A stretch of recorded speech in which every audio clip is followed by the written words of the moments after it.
वालेकुम dear students, आज जो मैं आपके साथ डिस्कस करने वाला हूँ वो सब्जेक्ट है एडवांस अकाउंटिंग ओपन यूनिवर्सिटी का।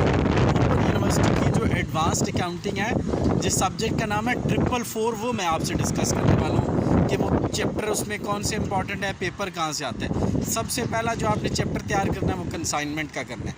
नंबर 1 कंसाइनमेंट का चैप्टर आपने तैयार करना है। नंबर 2 आपने ब्रांच का चैप्टर तैयार करना है। नंबर 3 आपने रेशो तैयार करना है। नंबर 4 आपने जॉइंट वेंचर तैयार करना है। और नंबर 5 आपने हायर परचेज तैयार करना है।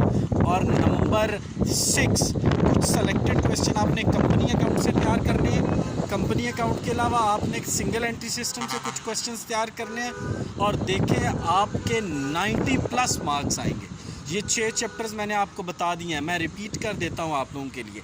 नंबर 1 पे कंसाइनमेंट, फिर ब्रांच, फिर रेशो, फिर हायर परचेज और साथ साथ जॉइंट वेंचर, और साथ कुछ मिसलिनियस क्वेश्चन मैंने कंपनी और सिंगल एंट्री के बताए हैं। तो ये 6 चैप्टर्स हैं। अगर आपको इन चैप्टर्स की वीडियोस चाहिए, to the point solve paper चाहिए, तो आप हमें कांटेक्ट कर सकते हैं। मेरा नंबर डिस्क्रिप्शन में भी दिया हुआ है और वीडियो में भी दिया हुआ है, आप वहाँ से ले सकते हैं और 90+ मार्क्स आप ले सकते हैं। Thanks for watching students and stay blessed.